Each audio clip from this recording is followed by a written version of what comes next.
the kind of information that we're going to look at, that we'd like to be able to represent and look at, is some entity A sends some money to entity B and sends some money to entity C.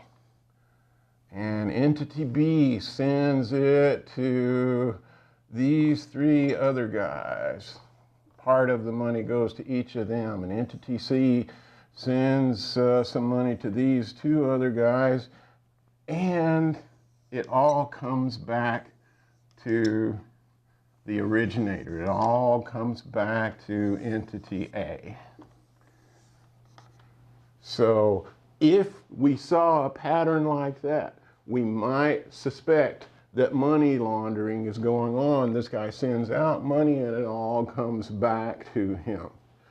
Now, if you had a relational database with these little tables, you'd have to start looking in this table that is A's account, and then you'd have to see that he wrote a check to B, and then you'd have to go over in B's account and look there, and you'd be searching in table after table, and relational databases can eventually do that, but they're terribly inefficient at it, to the point that it would take so long people don't even bother to try.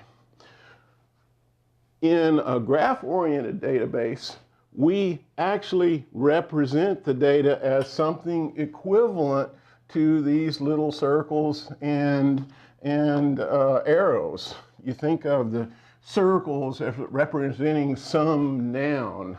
This is a company, or it's an individual with a bank account, or it's a certain person, and here's some other noun here on this circle, and there is some verb represented by the arrow.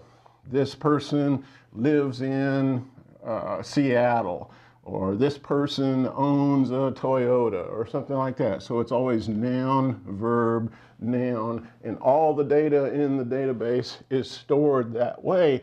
And it has this nice property that if you're storing these triples of information, they correspond exactly to what we think of mathematically as a directed graph, and which is just a set of these circles, and they're connected by arrows.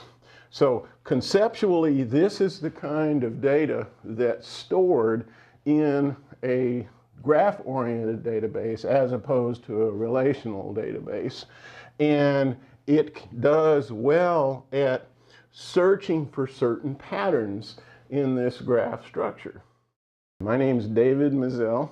I'm a senior technical project lead at Yark Data, and this has been a uRiKA moment.